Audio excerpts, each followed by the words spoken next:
may golden voice. Pero ang sabi sa mga testimony kanina, ang imposible sa tao ay posible sa Diyos.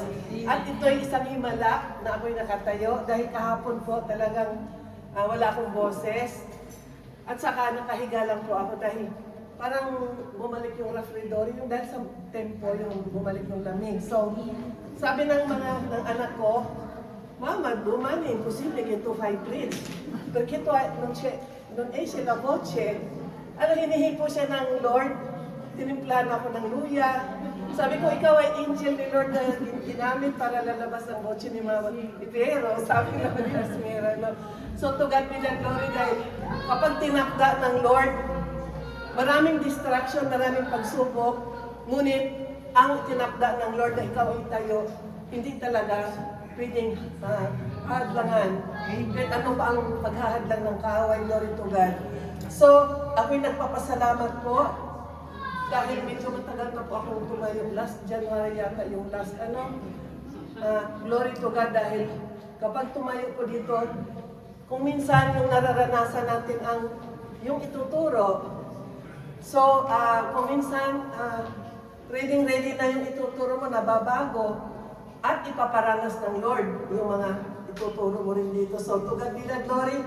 At narito ako ngayon dahil mamaya maite-testify din ako na yung tinuro last week, nararanasan po natin. Yung provide na ni Lord lahat. Amen po. So, sa hapon pong ito, dinala po tayo sa Old Testament, sa awit. Sa Psalms chapter 40, verse 1 to 3. Basahin ko po sa English, then basahin ko po sa Tagalog. Sundan niyo po ako. Ang sabi dito sa Psalms chapter 40, verse 1 to 3, I waited patiently for the Lord, and He inclined unto me, and heard my cry. He brought me up also out of an horrible pit, out of the miry clay, and set my feet upon a rock, and established my goings. And He hath put a new song in my mouth, even praise unto our God. Many shall see it, and fear, and shall trust in the Lord. Basahin ko po sa Tagalog para maunawaan natin mabuti. Awit chapter 40, verse 1 to 3. Ako ay naghintay sa aking Panginoon, at dininig niya ang aking pagtaghoy. Sa balong malalim na lubhang maputik, ininahon niya at do'y inalis. Ligtas na dinala sa malaking bato at naging panatag, taglay na buhay ko. Tinuruan niya ako pagkatapos ng bagong awiting pampuri sa Diyos. Matatakot niya ang bawat makasaksi at magtitiwala sa Diyos na si Yahweh. At tayo po'y manandali ang imuko at tayo po'y humingi ng gabay. Oh, hallelujah, hallelujah, hallelujah. Father in heaven, in the mighty name of Jesus and the power of the Holy Spirit, patuloy ka namin pinupuri, Lord, at dinadakila, niluluwalhati, dahil ikaw ang Diyos ng mga Diyos, hari ng mga hari, at ang Diyos na hindi nagbabago noon, ngayon, at magpakailanman. Patuloy na ikaw ay tinataas namin sa hapong ito, Panginoon. At patuloy, Panginoon, na humihingi po ako ng kalinisan. Kung, Panginoon, may nakikita ka pa na bahid kasalanan sa aking buhay. O God, cleanse me with the most precious blood of Jesus. And make me worthy, O God, sa hapong ito na mag-share ng iyong mga salita, Panginoon. Salamat. O God, bless thy servant, bless thy word. O God, and I ask the presence of the Holy Spirit to be with us. Habang kami po ay nag-aaral, Lord God, guide us, Panginoon, through the power of the Holy Spirit. And Lord God, sa aking mga kapatid na makinig, open their spiritual eyes and ears and heart, O God, na ang mga salitang ito, Panginoon, maging pagpapala at kalakasan ng bawat isa. Maraming salamat at hindi namin pinahipahintulutan anumang distraction ng kaaway. At uuwi kami, Panginoon, na matagumpay. In Jesus' mighty name we pray. Amen. So, ang ating topic ay about kay Haring David. Siya pong sumulat nito. Sa hapon po ito, di ba, amazing ang God. Sa mga testimony kanina, God is really amazing. Bakit? Because kahit na araw-araw may laban, ngunit tayo ay more than blessed. More than victorious. Alam natin kung sino ang ating tinatawag. So, alam natin na ang Diyos, hindi tayo papabayaan kapag tayo po ay tumawag. So, let's claim every time, every day, Philippians 4:13, I can do all things through Christ who strengthens me. Kung minsan nanghihina tayo, but let's claim na nagagawa natin kung anong pinapagawa ng Lord. So ang author po nito sa awit ay si David. Kilala po natin si David. Siya po ang bunsong anak ni Jesse. Na siya po ang napili ng Diyos na papalit kay King Saul. Alam po natin yung story, ano? At di po ba nung pinuntahan yung si Jesse, may 8 siyang anak. Sabi niya, pinuntahan na ni Prophet Samuel dahil naghahanap, papalitan niya si King Saul dahil because of pride of King Saul, ni-reject siya ng Lord. So, nung pumunta siya sa bahay ni Jesse, si Prophet Samuel, lahat ng mga pinakitang anak, na kung yun ba ang piniliin, hindi yun. Tapos tinanong niya, meron ka pa bang isang anak? Yun nga si David, at siya po ay pinili at saka inanoy. So, ibig sabihin, ang sabi doon, hindi sa panlabas na nakatingin ang Diyos, kung hindi sa puso. Hindi dahil pogi ka, maganda ka, matalino, pipiliin ka ng Lord. Kundi nakatingin ang Diyos sa puso. So, i-short review po natin ang buhay ni David. Kilala po natin siya. Sa dami niyang story sa Bible, kinagurian siyang a man after God's heart. Bakit kaya tinawag siyang a man after God's own heart? Dahil si David hindi naman po perfect.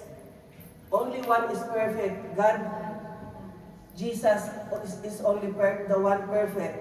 Kaya parang tayo, no one is perfect. Sino pong hindi nagkamali? Taas ang kamay. Lahat po tayo ay nagkakamali. So, no one is perfect. David was not perfect because he runs from difficulties. He commit mistakes. He sinned noong na-attract po siya kay Bathsheba, but still called the man after God's own heart. Bakit? Na tinatawag pa rin siyang the man after God's own heart. May mga reason na magiging inspiration po natin bago po tayo pumunta sa main topic na bakit siya tinawag na the man after God's own heart. Dahil si David po, love God and worship God. He is famous sa playing ng harp. Alam niyo yung harp? Sa Bible nga, dinidescribe siya yung parang maliit na parang gitara na parang ukulele. At pag nag-worship siya, palaging yun po ang kanyang gamit na nag-worship sa Lord. Tapos sa 2 Samuel 6:14-15, si David po is dancing, worshiping God in the street without shame. Nung dinala nila ang Ark of the Covenant back to Jerusalem, wala siyang pakialam sa mga tao. Ang pakialam niya, na ang Diyos ay nalulugod sa kanyang buhay. Kaya dito, naisip ko nga tayo, pag may worship leader, taas ang kamay. Parang wala lang, taas ganyan. Kalahati, no? Kaya sabi niya si David, kaya pala siya kinalugdan ng Diyos. Kapag worship, wala siyang pakialam sa kanyang katabi, kung ibigay todo ang pag-worship niya. Yun pala ang dahilan na kalugdan tayo ng Diyos. At ibigay ang totoong pag-worship. Pangalawa, si David was God-dependent. Nung nakipaglaban siya kay Goliath, binigyan siya ni King Saul ng baluti, yung helmet, yung sword. Anong sabi niya? Hindi ko kailangan ito dahil mabigat, no? Sanay daw siyang makipaglaban sa mga leon. At tama na yung samahan ako ng Diyos. Hindi ko kailangan ang mga bagay na yan, kundi ang presensya at ang pananampalataya niya sa Diyos na siya'y samahan sa pagkipaglaban kay Goliath na napakalaking higante.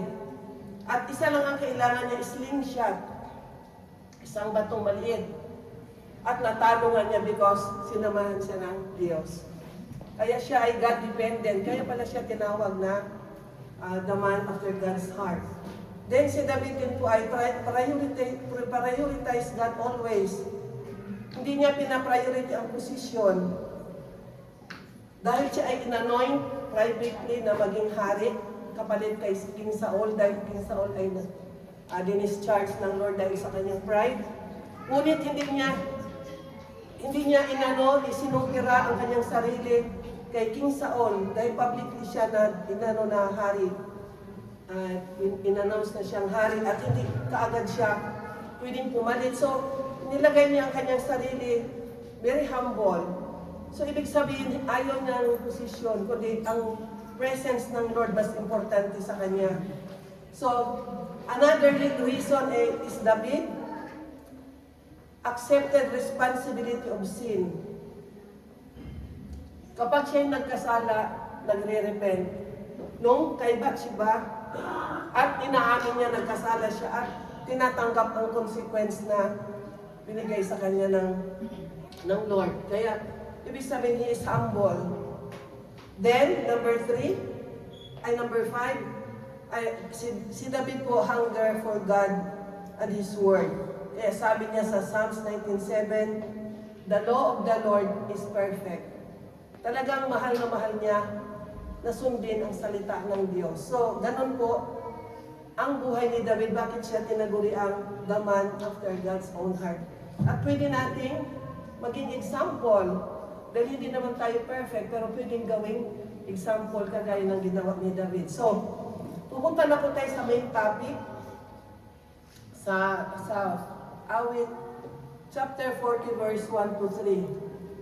Of how God delivered David from the pit of destruction and in a miry clay.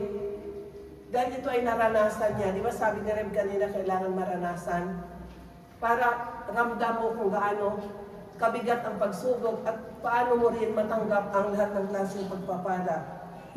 Itong God delivered David from the pit of destruction and in a miry clay.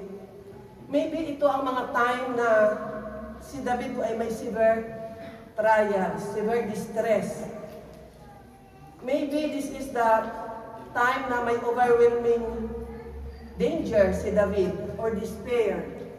Or maybe nasabi niya na nasa pit condition siya noong siya ay surrounded by troubles of the enemies dahil siya po ay warrior, nakikipaggera. Or maybe it could have been that time fleeing from Saul, yung tumatakas siya dahil tinatarget po siya ni King Saul. Kaya maraming time na si David nakaranas na parang siya ay nasa distress, nasa pit of destruction, or during na maraming period na siguro nung siya po nagkaranas ng pagsubok nung nagkasala siya kay Bathsheba. But he waited patiently for God's deliverance, which resulted in a renewed life of King David and a new song of praise. Hanggang dineliver siya ng Lord. Then isa-isahin po natin. Remember that even this time, not only the time of David, God allows problems, difficulties to upgrade the level of our faith. Not only with the men of God in the Bible. Sabihin po natin, upgrade. Upgrade. Promotion. Promotion. Yun ang dahilan ng trials dahil gusto ng Lord i-upgrade po tayo. Hindi po tayo manatiling grade 1. Hindi po tayo manatiling bonsai. Kung nasa isang step tayo, ang next po ay pangalawang step, di po ba? Hindi po tayo manatiling nakaupo. Kailangan next na i-upgrade tayo, nakatayo. Tatayo po tayo ng Lord dito. So, ang title po ng aking ituturo sa abong ito, God will hear your cry and lift you up from despair. Claim po natin, pagkapag tayo po may pagsubok, ito po, ang Diyos po ang mag-deliver sa atin. So, sa hapong ito, magbigay ako ng ilang, i-share ko po yung ibang to overcome difficulties in life. mga siguro 5. So, number 1, overcoming difficulties or overcoming the pit of distraction. Ano po ba yung pit? Kanina pa natin binabanggit, P-I-T. Ano po ba yun? Ang ibig sabihin sa Tagalog? Binasa natin sa Tagalog yung Bible ka na, P-I-T, pit.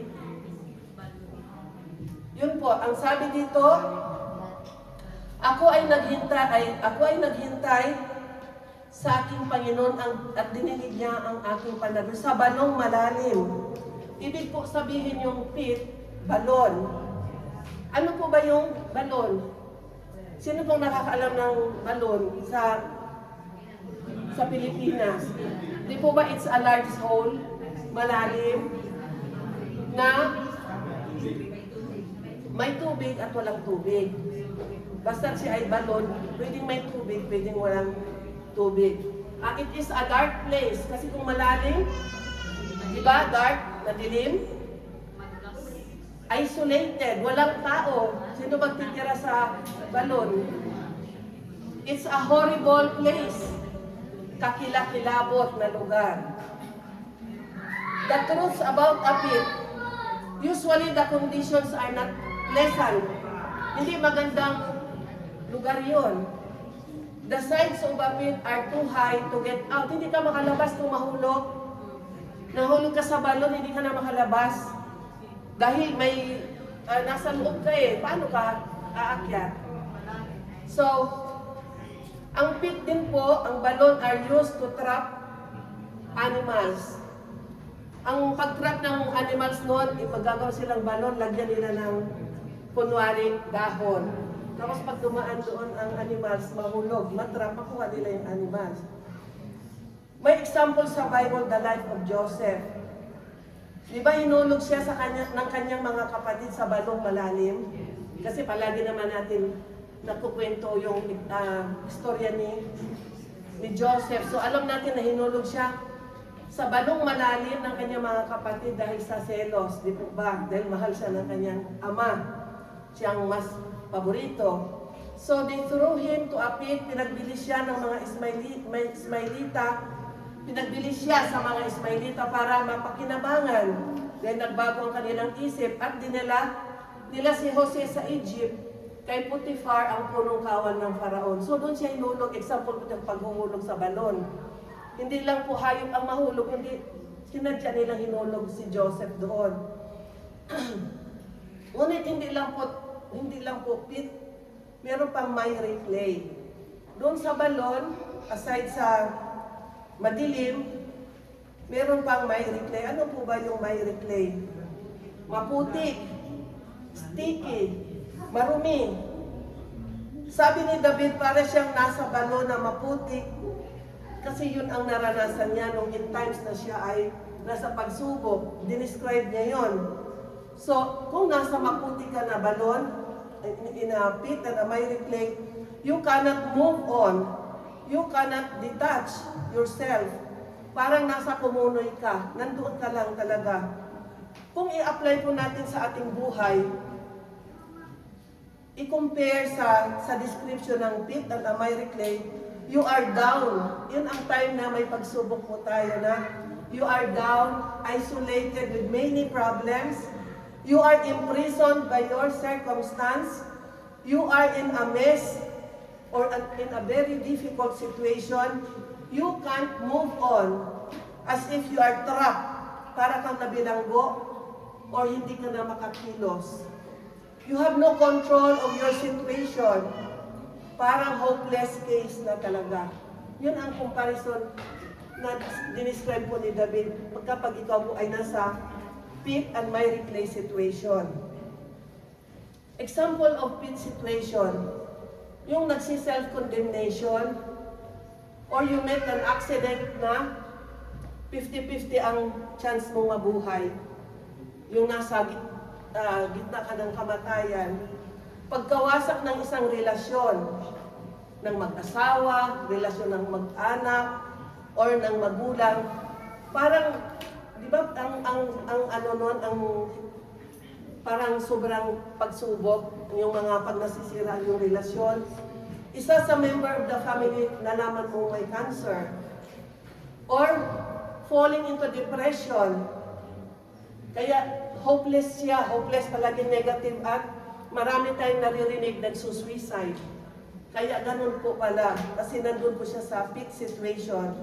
Mga bisyo, iba't ibang bisyo, sugal, or your family devastated by natural calamities, maybe earthquake, tapos ang buong pamilya namatay, parang hindi mo matanggap yun, parang nasa pit situation ka.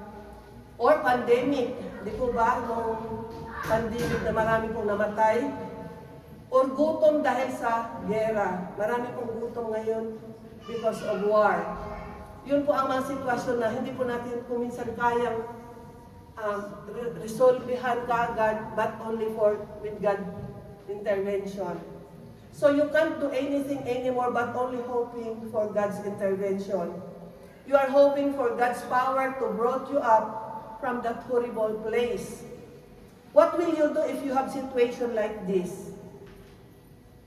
Great men of God experience to be thrown in a pit, molding them for God's purpose. May purpose din po pala ang Lord.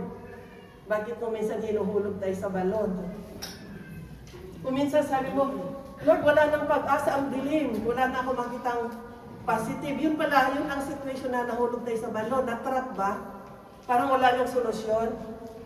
Or, si Joseph, naranasan niya yon because tinapon siya ng kanyang mga brothers. Why God allows you to be thrown into a pit for us? Bakit?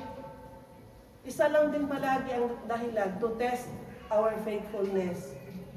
Kung tayo po ay susuko, kung tayo tatawag sa Kanya. So that you won't be dependent on human support to become God-dependent, kagaya kay King David. Nais ng Lord tayo po ay depend on God alone. Hindi sa ating magulang, hindi sa ating pera, hindi sa ating mga wealth.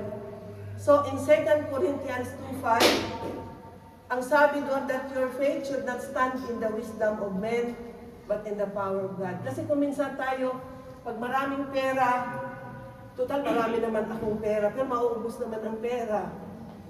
Total malakas naman ako, pero nauubos din ang lakas. Diba? So, yung mga inaasahan natin sa palibot, kung minsan tinatanggal ng Lord. Kung minsan nawala yung mahal natin sa buhay, kung minsan na-scam, kasi umaasa kang lalaki yung pera mo, na in-scam, kaya tinanggal ng Lord dahil hindi ka na doon ka nakasandal. Maraming paraan ng Lord, bakit inaalaw niya ang mga ganitong sitwasyon? Or, maranasan natin na you will be rejected by people around you. You will be criticized. Binabato ka dahil hinog ka na pala. Or, you will be crushed, no? Ida-down ka. Exclude ka. Yun mga inaalaw na mga sitwasyon ng Lord dahil may nais ang Lord na ituro sa atin. Nais niya na tayo ay nakadepend lang sa Kanya, hindi sa mga taong nakapalibot din sa atin. So, He allows you to be isolated and be alone. Inaalaw po ng Lord yun. Parang sa balon, ikaw lang mag-isa na nahulog. Or no one could help you except God. Inaalaw ng Lord lahat. So why God allows these things? Because God is molding us to fit for His purpose and for His glory. Tinatanong natin palagi, Lord, bakit nangyari ito sa akin? Ang sagot, dahil may plano ang Diyos na i-promote ka. I-mold ka para sa Kanyang glory. He is preparing us, getting ready for something that will become strong for God, powerful enough and tough. Salamat po. So, preparation lahat. He wanted us to become a warrior, a good soldier for God's glory. Nais po pala ng Diyos maging sundalo tayo ni Kristo. Amen. Ang mga sundalo paano? Hindi umaatras. Kahit na i-assign saan, hindi humihindi. Obey first before, complain. Ganun po ang. Kaya pag in-assign po pala tayo, obey first bago mag-complain. Kasi sundalo ni Kristo po tayo. Amen? Amen. It's not punishment. Akala natin pinapanish tayo. Lord, pinapanish mo naman ako, ba't palagi na lang may pagsubok? Akala natin punishment. But it is not punishment, it is preparation. Sabihin mo sa iyong katabi, it's not punishment. It is preparation. May pinaglalaan, pinaghahandaan ang Lord na promotion para sa iyo, kaya dumadaan ka ng pagsubok. Amen. So, sometimes we cannot understand. Hindi natin naunawaan what is happening, but only to trust God, no? Kasi hindi natin alam bakit nangyayari. Masusurprise na lang po tayo, may mga surprises ng Lord after ng pagsubok. Pangalawa, in overcoming difficulties, we must call unto God and become God-dependent. Ito po ang tinatawag na prayer of dependency. Ang sabi po doon, He inclined unto me and hear my cry. Cry, sino pong umiiyak kapag matindi na ang pagsubok? Amen. Dahil wala namang tumatawa pag may pagsubok. Ano, iba na yun. So, ang sabi nito, cry, implies great emotion in prayer. Kapag desperate ang tao umiiyak, begging help from God. When everything is going fine, our prayer, sometimes emotionless. Emotionless, good night, Lord. Buongiorno, Lord. Lord, cover me with the blood of Jesus. Parang walang emotion, parang nag-recite lang. Lord, buongiorno, buonanotte. Lord, pupunta ako sa trabaho, ingatan mo ako. Parang, ano lang, usual, no? Pero, pag dumanas ka ng matinding pagsubok, anong nararanasan natin? Luluhod tayo. When you are in a pit situation, you cry to the Lord by heart, begging help and intervention. You prayed with such emotion. Kung minsan nga hindi mo na masabi, iyak ka na lang ng iyak, naintindihan na ni Lord yon. Kasi emotion yung ang pag-iyak mo, yun ang pag-show mo na talagang desperate ka, no, begging help from God. Ang pag-iyak ay isang pagpapahayag ng matinding damdamin, ng pagkabalisa, takot, panghihina ng loob, agam-agam, isang panangis sa kaligtasan o kagalingan, o pagtatanggol. Ito na ang pagpahayag ni David sa kanyang naranasan.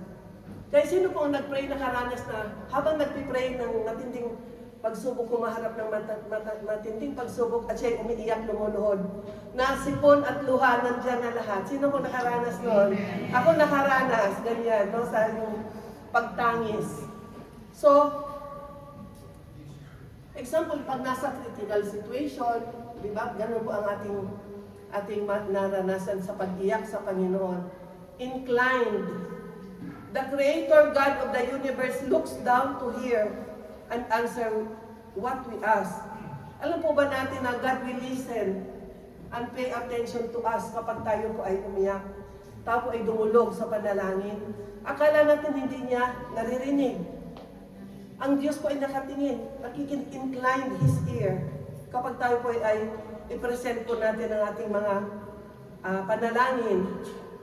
God wanted that you make an appeal or you present your need. Hindi po sabihin na, Lord, alam mo na yung pangailangan ko, ikaw nang bahala. Nais ng Lord na sabihin mo precise ang iyong problema. At nais po din na po ng Lord na precise din po yung gusto mo. Hindi yung ikaw nang bahala, Lord. Si Lord, binigyan pa natin problema. Kaya, kailangan sabihin daw natin, you will present your need. Halimbawa po sa ating mga anak, kapag umiyak po ang ating anak at may hinihingi o may sakit something sa katawan, di po ba upuan natin, advisean natin, umiiyak siya, at nais natin na at tayo po'y mahabag, maawa, tulungan, di po ba? Ganon din po ang Panginoon. Kapag umupo po tayo, lumuhod tayo at umiyak at mag-pray, He inclined His ear unto us. And as a result of persevering in prayer, He heard our prayers and will answer us. Naalala ko niyo sa Luke 18:38-40, yung lalaking bulag na nagpapalimos. Ang sabi po niya, Jesus, Son of David, have mercy on me. Tapos sabi ng mga katabi, huwag kang maingay. Lalo niyang nilakasan, Jesus, Son of David, have mercy on me. Pinalakas ang kanyang boses at Jesus inclined his ear and hear his voice. Kaya sabi niya, dalhin mo siya dito. At ang sabi, anong nais mong gawin ko sa'yo? Di ba sabi niya, gusto kong makakita. So ibig sabihin, kapag tayo pa ay dumulog sa ating panalangin at i-present natin ang ating pangangailan, ang need natin, the Lord will incline His ear and hear our prayers. Kung hindi po natin kasi idulog sa panalangin, kahit alam ng Lord na pangangailangan ko minsan, kailangan nais ng Lord madinig yung may communication po tayo sa prayer. So, ano nga ang sabi sa Mark 11:20? Humingi ka sa panalangin at manalig ka na matanggap mo yun at matatanggap mo ngayon. Humingi. Kailangan humingi sa panalangin. We must call unto Jesus so that He may hear our cry and prayer. Kailangan tumawag po tayo sa Panginoong Jesus o sa Diyos para marinig po ating panalangin. Mag-testify po ako dahil part 1, part 2 yung testify ko. Pero konti lang, hindi ko. Dami kasing nangyari. So, may latest testimony. Ang iba hindi pa nila alam ito. Yung preaching ko sinabi ni Reb, mga 3 weeks ago. So, gawa na yung preaching ko kasi pagkasabi ni Reb, ginawa ko na kaagad. Pero itong nangyari sa akin 2 weeks ago, ibig sabihin, gawa na yung preaching ko, pinaranas lang ng Lord sa akin. Kailangan, ang tuturo mo, maranasan mo. So, naranasan ko na I called unto the Lord for His intervention and He heard my cry and saved me from death. So, isang strange po na bagay, gagawa kasi na inaalaw ng Lord mga maliit lang na bagay para ikaw ay subukin. So, nakakapagtaka dahil ako po ay nagkaroon ng allergy, ang tawag, reaction sa avocado. Palagi ako kumakain ng avocado dahil since palagi kami pagkolatsyon avocado, pane integrale at sa yung yung uoba. So that morning, 2 weeks ago, Sabado, ayun ang aming almusal ni Asmera, dalawa lang kami sa bahay. So kumain ako, nagkape. Sabi ko, Asmera, pupunta ako ng Yultelo dahil may merkato pag Sabado. Bibili ako ng ng salmone. So, madaling sabi, nagbihis na ako, kinuha ko yung aking sasakyan at pumunta na ako sa papuntang Yultelo. Halfway ng Sitala at ng Yultelo, sa kalagitnaan ng daan habang nagdadrive ako, nag-umpisa na hindi na ako, yung nahirapan ako huminga. Sabi ko, usually kasi pag ganitong may allergy ako sa pollen nag-i-spray ako. So, kinuha ko sa bag. Kahit nagdadrive ako, hindi naman ako mag-spray. So, nag-spray ko ako. Pero walang talab. Mas lalo pa mong gumrabi yung hindi lalo ako makahinga. Madaling sabi, binuksan ko yung bintana, dalawang bintana, lahat pumasok na yung hangin. Pero continue na ang sikip-sikip na ng aking gola, ng aking dibdib. Kaya naisip ko na instead sa merkato pupunta, hingi akong tulong sa aking anak kay Leo. Sa Yultelo din naman ang bahay. Ang kuminsan yung kaaway, hanggang last moment, harangan ka talaga, no?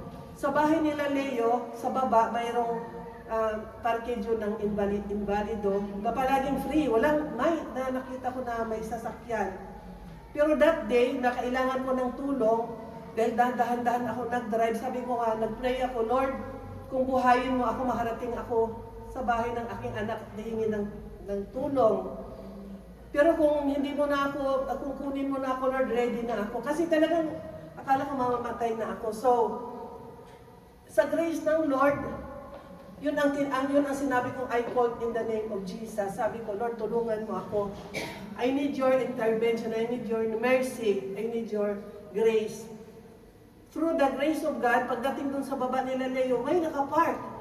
So, hirap na akong huminga. Hinahabol ko na yung gumagano na ako. So, lumampas, naghanap na naman ako ng iba na para hindi lang ako mabangga, dahan-dahan. Glory to God, nakakita akong park doon sa malapit sa bar. Malapit din sa kay Leo. Then, nag-umpisa na ako mag-dial kay Leo. Hindi sumasagot. 3 dial, walang sagot. Yun pala, nag-aaral si Leo dahil siyang mag-insert dito. Minute niya. Pero may siyang nag-mute. That day lang. Kasi every Saturday, palagi kaming nagkukontakan. So, ang naisip ko, sabi nung senyora ng bar, binigyan ako ng tubig. Kung kailangan mo dalhin sa pronto socorso, sabi mo, last na lang tawagan ko si Jan. Nung nandun ako, sabi ko, Jan, wala na pala akong boses, hindi, na-surprise ako, hindi na lumalabas yung boses. Ang narinig lang ni Jan na word, pronto socorso. Nag-text na lang ako, nandito ako sa baba nila, hindi siya sumasagot, dalhin mo ako sa pronto socorso, hindi ako makahinga. Glory to God, si Jan, nakabihis na sila ni Isay, ihatid si Rose sa train. Kaya sabi niya, Rose, mag-train ka na lang, dalhin ko si Mama sa pronto socorso. Sakto naman na dumating si Jan, ako wala ng boses at nag-uumpisa ng dilim na aking panin at hindi na ako makahinga. Madaling sabi, dinala ako sa Cernusco, yung hospital ni Cernusco. Pagdating doon, hindi na pangalawa ako sa linya, pero kaagad na ako sa emergency. Dahil talagang feeling mo na lang, mga siguro ilang minutes lang daw, heart attack na rin kasi wala ng air. Kaya sabi ko, Lord, pinaranas mo sa akin yung anytime. Kapag ginusto ng Lord, kunin tayo.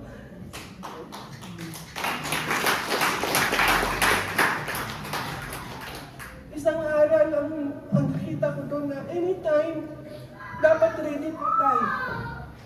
Kasi hindi mo alam anong mangyari bukas, mamaya, next week, anytime. Kasi kahit na stability ka, kapag gusto na ng Lord na kunin ka, wala pa tayong magagawa. Kaya to God be the glory, nandito ako ngayon dahil gusto pa ng Lord, may gagawin pang Lord sa aking buhay at makapag-share pa ng spiritual ng Diyos. Hallelujah. Kaya binabalik ko sa Lord ang papuri dahil nung tapos na ngayon sabi ko, Lord, sino ang mag-preach sa 17 kung kinuha mo na ako? Yung nakikipagpiruan ako sa Lord. So, to God be the glory dahil ang Lord po ay nasa perfect timing. When we need and call unto God, kapag hindi po pa oras, bibigyan ka pa ng another chance. So, salamat po sa inyong mga prayers na nag-pray po that moment at nalampasan ko po yung pagsubok na yun. So, it's amazing experience dahil pinakita ni Lord kung gaano siya gumagawa ng himala sa ating buhay. At palagi gusto niya, palaging fresh ang miracle. Hindi yung isang testimony na nice ng Lord. Every day we have a new testimony. So number 3, ituloy po natin yung ating pag-aaral. In overcoming difficulties, we have to be patient. Patient in waiting. Sabi ni David, I waited patiently for the Lord. Sa Psalms chapter 41, yung binasa natin kanina. Because waiting for the Lord means we are to be still. We have the full trust and no panic. Ano po ba ang, may tanong, anong mahirap ang maghintay o ikaw ang maghintay o ikaw ang hinihintay? Ano ang mas mahirap? Maghintay o ikaw hinihintay? Ha? Ikaw ang maghintay o ikaw hinihintay? Kung ikaw ang hinihintay, siguro hindi gaano mahirap ano. Yung maghintay, mahirap din. Parehas. Kasi kung ikaw ang maghintay, di ba palaging tumitingin sa relo? Kung ikaw naman ang hinihintay, nagmamadali ka rin. Kaya parehas na. So, ang tinuturo dito, trusting God while waiting. Marami tayong hinihintay sa ating mga prayer. Kaya nga merong wait, yes or no. Wait kung hindi pa kapahanda, ay hindi pa ibigay ni Lord. Yes, kung para sa kalooban ng Lord, at no kung hindi para sa kalooban ng Lord. So you are waiting for the result of your exam, job interview, mga documents, yun po ang waiting no na tinuturuan tayo. You are waiting tulong kung sino ang maging boyfriend mo, maging asawa mo, di ba? Pinagpipray yun, nagwe-wait ka, tayo. In waiting, we are to be still means to stop fighting in our own strength. So paghihintay po natin kung minsan tayo ang nakikipaglaban sa waiting, no? Hindi walang pasensya, kaya instant.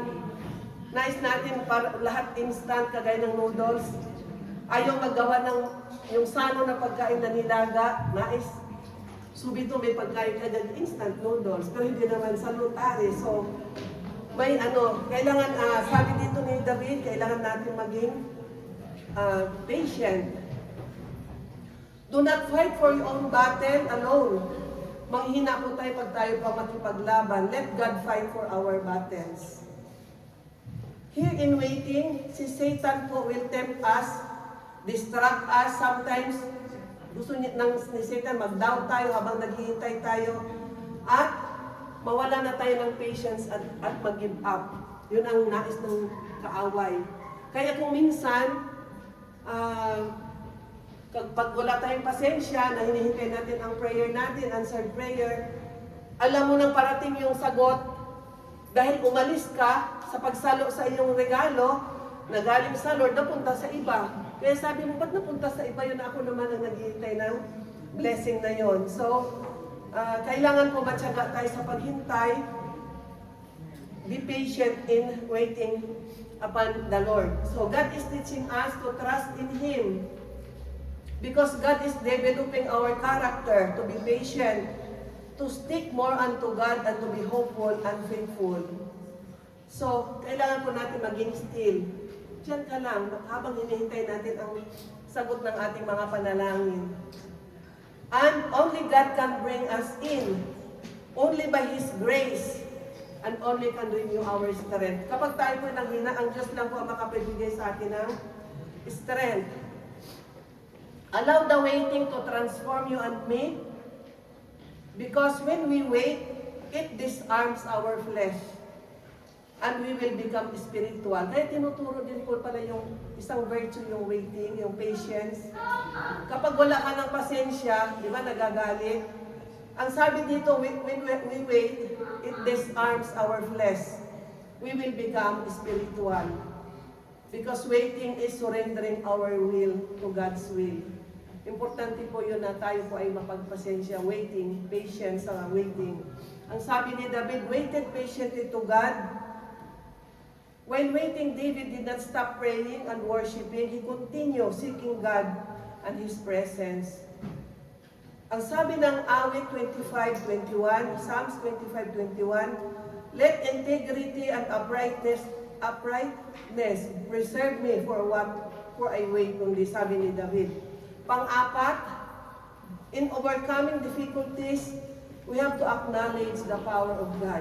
Para po ma-overcome natin ang ating mga pagsubok, kailangan i-acknowledge natin that God is powerful. Na tayo po ay walang magagawa apart from God.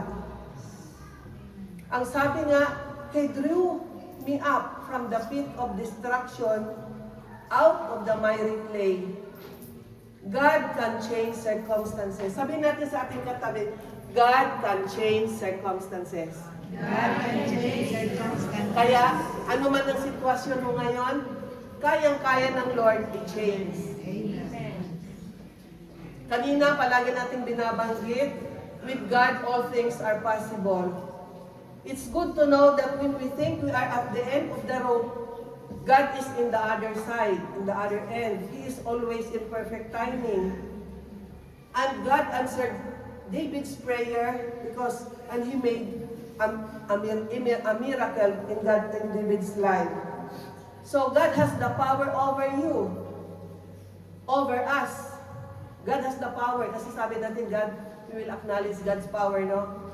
God has the power over us to pick us in that difficult situation. Kapag nasa pit situation po tayo, kayang-kaya ng Lord na tayo po ay iahon. God can raise you up from that pit. God can put you in a safe place that cannot be shaken. He can put you in a rock. He has the power to protect you and me. To sustain us, to give us hope and bless us. God can make us fulfill what is His will in our lives. Kagaya po kay Joseph, palagi nating naririnig, he was thrown to the pit, become slave. He was in prison, but God upgraded him and become a powerful and become the right hand of the king. And God blessed him more. So, nakita natin ang pagsubok ni Joseph. Di ba, tinapon siya sa balon. binilanggo. Dami ko niyang mga naranasan because he becomes slave. Maraming inakusahan siya. But after nasupiran niya ang kanyang pagsubok, he was upgraded. Diba? Naging right hand po siya ng king. So, ganun din po ang buhay natin kapag nakaranas tayo ng mga pagsubok because God has something good for us. A promotion, a blessing. Ang last, number 5, praise God in victory. Be grateful and thankful always and give glory to God in everything. Give thanks for it is the will of God. So si David po sa kanyang naranasan na mga pagsubok, after na natanggap niya ang deliverance, praise God, he praised a new song of a renewed strength. David praised God for victory. Ang isang nanay na nanganak, kinalilimutan po niya ang sakit ng panganganak at naging masaya na, di po ba? Sino po ang mga nanay? Di ba nung nagle-labor tayo, 9 na buwan nagpagbubuntis, hirap, paglilihi, bit-bit ang malaking tiyan. Nung oras ng panganganak, ang sakit-sakit, ang iba po, cesarean. Nag-labor na cesarean pa, double ang sakit.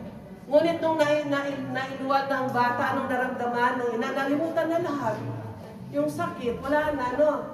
So that is victory. Ganun po ang mga pagsubok. Pag nalampasan na, masaya na. We will give glory to God. Claim in Jesus' name that God turns your trial into triumph, your mess into a message, that God turns us a victim of horrible pain into a victory. Thank God always for the deliverance and salvation. Sabi ng Psalms 40 verse 5, sabi ni David, we glorify Him, we rejoice for what He has done. So ang lesson sa araw na ito, God answers prayer, God delivers, and God saves. Di po ba? Sa buhay ni David, yun po ang nangyari. Man needs God. Amen? Without God, we are nothing. We will always testify the goodness of God. Let's claim that we are more than victorious in everything we do through Jesus Christ our Lord. Amen. If God is with us, who can be? If God is with us, who can be against us? Wala. So kaya dapat laging binabalik sa Diyos ang kapurihan at pasasalamat sa lahat ng ginagawa niya sa ating buhay. Kaya ako'y magbabalik ng pasasalamat, testimony part 2. At mag-i-end na po tayo. Kasi naranasan ko itong preaching na ito, aside sa testimony kanina, dahil natrap po ako sa Pilipinas. Alam ninyong lahat, nablokado po ako. So, I experienced the same situation na ang balak namin na bakasyon ay 45 days lang. January 20, babalik ng, hindi ko alam, March 8 yata, ganun. So, nung nandun po kami, bigla na lang may balita na nag-giyera sa Middle East. Ang aking ticket ay sa Emirates, dadaan sa Dubai. So, marami na kaming narinig na talagang giyera. So, kaya sabi nila cancel ang mga flights. Pero sabi ko, till the end, wala pa namang cancellation yung aking ticket. Kaya ang mga bata, sabi niya, kahit wala pang cancellation mama, dahil narinig namin grabe ang giyera sa Middle East, cancel mo na, ako daw mag-cancel. Sabi ko, kung kalooban ng Lord, lalipad ako dahil nga gusto ko nang makabalik, ano. Pero hindi kalooban ng Lord. One day before sa aking flight, nag-email na hindi talaga ako maka-flight, kailangan i-reimburse na lang daw. Or mag-wait kung kailan magkalma. So I prayed. Sabi ko, Lord, but siyempre, nag-worry ako, bakit nangyari na biglaan, no? So I was desperate, hindi ko alam kung kailan matapos ang war. Only God knows, kung sabi ko kung kailan matapos ang war. At wala akong magawa kundi mag-pray at susunod kung makinig kung kailan sunod ang pwedeng mag-open. Dahil alam ko, testing din yon. Kasi bilang Christian, alam na natin kapag may ganon testing sa ating mga faith. So I experienced na parang na-isolate. Kami lang ni Brother Boy, wala. Kasi lalayo ako sa inyo, sabi ko, ang na-isolate, I need matinding panalangin. Pag ganun po pala, seeking God's presence, dahil alam mo nang only God ang makasave, no? Only God knows kung kailan ako makabalik.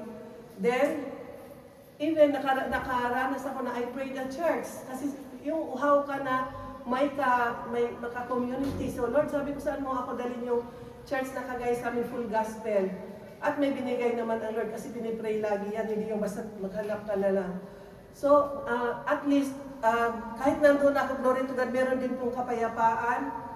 Kahit na alam mo nasa pagsubok ka. So, grazie din sa tulong ng anak at binila nila ako ng ticket dahil hinihintay ko po yung reimburse ng aking Emirates at na makabalik dito sa Milan. At nag-prenotate kami, pero mag-prenotate ka dahil sobrang mahal ang ticket. 1 month after pa ang hintayin. So, sabi ko, 1 month pa ako dito. Sa bagay, makatulong ako kay Brother Boy, okay lang. Pero, dahil nga, siyempre, nakaano ako sa amo, nakakumit. One day, nagulat ako dahil manatanggap akong bonifico. Sabi ko, saan galing ito? Galing sa anak ng amo ko na hindi ko naman inaasahan. Sabi ko, ba't galing sa anak? Ba't nagbigay siya? Hindi ako humingi ng tulong. Isang buong ticket. Ibig sabihin, yung preaching ni Rem na nakahanda na, hindi mo pa man hiningi, nandyan na. Kahit ang hinihintay ko, dagdagan namin yung 400 na refund ko para sa ticket.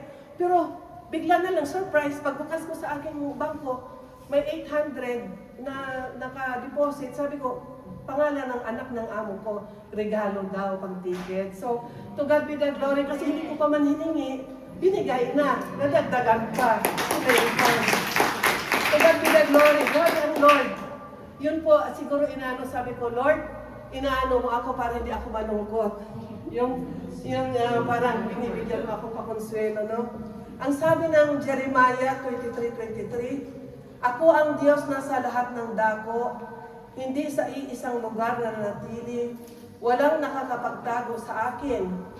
Nakikita ko siya saan man siya pumunta sapagkat ako'y nasa langit, nasa lupa at nasa lahat ng lugar. Kaya, kahit nasa Pilipinas, sa Amerika, sa mga lugar, kasama po natin ang Diyos. Amen? Amen. So, glory to God at palagi natin kasama ang Diyos kahit saan man tayo pupunta. Kaya nung nandun ako sa Pilipinas, sa totoo lang po, akala ko, yung pag-uwi namin bakasyon lang. O may kunting project si Brother Boy at bisitahin yung tatay ko. Marami po palang tinuro at purpose ang Lord. 1 week kaming dumating doon, nabalitaan ko yung aming spiritual mentor noon pa nung kahit na bata pa kami ng Sorella ko si Pastor Ropero may sakit. Kaya balanahin po ako na dalawin. Yung 1 week after na dumating ako doon. Madaling sabi dinalaw ko namin ni Brother Boy. Tapos dahil nga siya ay bedridden. At nung after na pinag-pray kasi nag-request sila na i-pray ko. Dati siyang nag-pray sa akin, glory to God. Sabi ko, Lord, talaga napakabuti mo. Ngayon siyang nag-request ng pag-pray. So, pinafter ko na pinag-pray. Nilapitan ako ng anak ni Pastora. Sabi niya, Pastora, pwede ka bang mag-pray sa Sunday? Ano yung Jubilee ng gabi? Sabi ko, Biyernes, Sabado, sa Milan, 2 weeks ako binibigyan. Paano ko gawin yun? Yung, kung sa sarili natin, hindi ko magawa. Pero sabi ng Lord, obey. Lord, paano yun? Parang nabigla ako, no? Pero dahil firm ang sagot na Lord, tayuan mo. Minsan ka lang ni-request. So sabi ko, bahala na ka na, Lord. Hindi nag-yes ako. To God be the glory po. Salamat sa mga nag-back up prayers. Sumingi ako ng prayers kila Pastora sa Sorella ko. Naging victorious at marami kong nag-pray over. So to God be the glory dahil hindi na po atin pala ang masusunod kundi ang will ng Lord. So isa pa yun sa tinuro. Then, naranasan ko rin po nagpa-pray sa isang naghihingalo. Sabi ko, Lord, ano ba ito? Dami ko naman naranasan, no? Sabi, narinig ko, doon sa kapitbahay namin, alam ni Sorella na natumba siya, matanda na, at nag-wait na lang ng araw. So narinig ko yun, ganun pala, ilalagay ng Lord ang compassion, ang burden, sabi niya ni Sorella ko at nung doon sa kapitbahay namin na nagwi-wait na lang daw na mamamatay. ano mo ba yon na hindi mo puntahan? Kung ikaw pastor, kahit hindi ka pastor, maano ka, matouch ka. So, hanggat hindi ako sabi ko, Lord, hindi pa ako nakaranas mag-pray ng naghihinga. No, sa isip ko lang kasi tao, no? Pero sabi ng Lord, puntahan mo. Hanggat hindi ako tumayo at humakbang, ang bigat ng aking puso. So wala kang akong ibang magakundi sundin ang kalooban ng Lord, puntahan. Nag-explain pa akong konti paano ang salvation, na hindi ko naman nagagawa, hindi ko naranasan dito. So, nung after that, ayun, pinatanggap ko acceptance, salvation. Tapos nakarinig din yung mga kabataan na kanyang mga apo. So, nung na-pray ko na po, ang gaan-gaan ng aking pakiramdam, parang nanalo ako sa sweepstakes. Kasi isang kaluluwa na inilapit mo sa Panginoon, dami-daming libo-libong anghel ang pero ang nakakagulat din hanggang ngayon buhay pa siya. Nagtaka nga dahil nag-written, alam ni Sorella, kaya to God be the glory, lagi kong kinukumusta, sabi nila buhay pa daw si Atlinda. Kaya yun, sabi ko, salamat sa ating mga spiritual mentor sa buhay ni Reb, sa buhay ni Pastora. Dahil kung hindi din po sa kanila, hindi ko alam yung mga ganito, kasi dito tayo nahubog. Kaya na-aprofita po natin, it is a privilege na pag nandito tayo at nagtuturo, intindihin natin, i-absorb po natin, dahil pag nalayo po pala tayo, magagamit natin for God's glory. Kaya sabi ko, Lord, thank you so much, dahil kung hindi ko rin naranasan sa Milan yung mga tinuturo, hindi ko alam paano mag-share. At marami pa po akong na-experience na yung inner healing, pero mahaba kasi, kaya yung mga importante lang na testimony ang aking isi-share. Then lastly, yung mga importante lang, yung para mabilis, dahil madami pong pinaranas ang Lord. Nung pumunta kami sa Pangasinan, sa bahay nila, Sister Venus, ang akala ko, in-invite lang niya kami doon ni Brother Boy mag-lunch, kasama ko yung mga bayaw ko. Pastora, dumaan kayo doon kayo mag-lunch kasi galing kayo sa Baguio. Ayun, grazie sis, okay. Tapos nagkausap kami sa Messenger. Ang hindi ko po alam, after ng kainan, nagsekreto si Sister Venus, Pastora, may magpa-pray sa'yo. Sabi ko, akala ko isa lang. Naku, ang isa naging 10. Pila. Sabi nila, isa, akala ko isa lang. Pastora, mayroong mga magpa-pray. Tapos sinignan ko, isa man lang naman yung parang lumapit sa akin. May nakapila na po pala sila. Lord, sabi ko, ayun to Lord, sa dami pala nila, paano to? Pero pag sinunod po natin ang nais ng Lord, yun pala ang mission namin.